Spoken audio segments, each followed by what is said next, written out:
Untuk kembali mengajukan pertanyaan ada Bapak Edi ya. Silakan Pak Edi boleh berdiri dan disampaikan pertanyaannya. Terima kasih Pak Ustadz. Assalamualaikum warahmatullahi wabarakatuh. Waalaikumsalam warahmatullahi wabarakatuh. Seperti Pak Ustadz Fauzan yang tadi sampaikan bahwa sholat merupakan indikator dari amalan ibadah kita semua. Dari kesimpulan tersebut tadi juga disampaikan oleh Pak Ustadz bahwa sholat merupakan indikator. Sekaligus saya tambahkan sebagai barometer amalan ibadah kita semua. Yang menjadi pertanyaan saya merujuk dari suatu hadis yang diriwayatkan sebuah kisah bahwa ada seorang mayat ahli kubur yang mengharap pada Allah SWT untuk dikembalikan ke dunia lagi. Dalam rangka apa?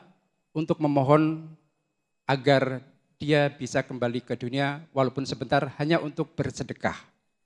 Kenapa kok tidak memohon kepada Allah untuk kembali ke dunia untuk sholat? Nah itulah yang menjadi pertanyaan saya, apakah yang menjadi barometer, apakah sedekah atau sholat? Sehingga kita tidak terjebak dalam mindset kita untuk mengerjakan sholat dulu atau bersedekah dulu. Terima kasih Pak atas pencerahannya. Wassalamualaikum warahmatullahi wabarakatuh. Waalaikumsalam warahmatullahi wabarakatuh. Silakan Syekh. Arkanul Islam 5 kan? Asyhadatain, syahadatu an la ilaha illallah wa anna Muhammadan Rasulullah. Yang kedua, iqamus salat. Yang ketiga, ita'uz zakat. Yang keempat, saumu Ramadan.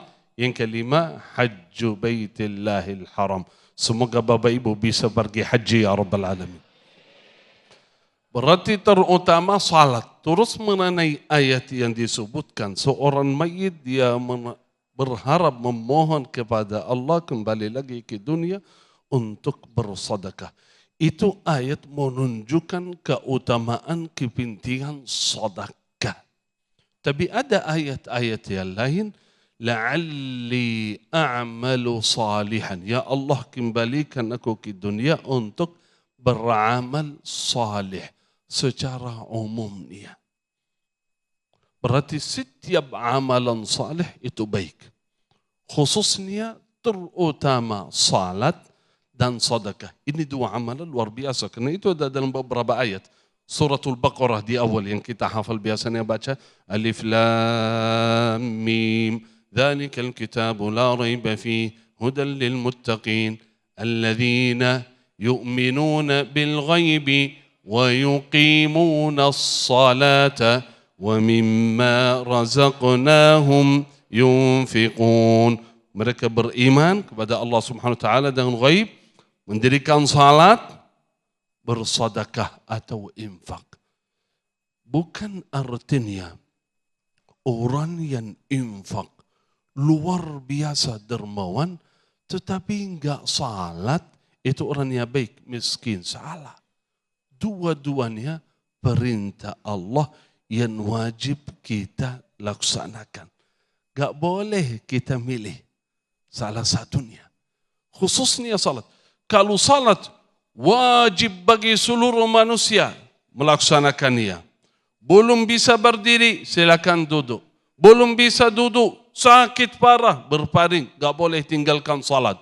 Di rumah sakit berbaring, gak bisa bergerak, gak bisa duduk. Bagi tangan. Tangannya saja enggak bisa bergerak, bagi mata. Artinya enggak boleh. Lagi perang, menghadapi musuh. Ini uzur yang luar biasa. Enggak boleh tinggalkan salat. Ada salat khauf. Itu artinya salat itu sangat penting sekali. Tapi kalau infak, enggak punya harta, enggak masalah. Lagi punya hutang, punya masalah, enggak bisa infak. Apalagi zakat, enggak masalah. Karena kalau punya harta dianjurkan infak. Tapi salat wajib bagi semuanya melaksanakan salat. Karena itu apa saja perintah Allah jalankan. Khususnya salat. Salat, salat, salat. Seperti yang tadi kita dengar dari Ustadz Fauzan. Amalan yang pertama ditanya oleh Allah di yaumul qiyamah adalah salat.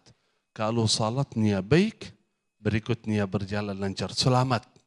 Kalau salatnya tidak baik, enggak akan selamat. Na'udzubillahi min dzalik. Baik, terima kasih Syekh atas jawabannya. Kita akan masuk di segmen berikut pemirsa. Sejumlah pertanyaan yang sudah masuk lewat kolom komentar di Instagram kami @damaiindonesiaku_TV1. Nanti akan kami bacakan satu persatu dan insya Allah nanti akan dijawab oleh guru-guru kami. Tetaplah dalam Damai Indonesiaku.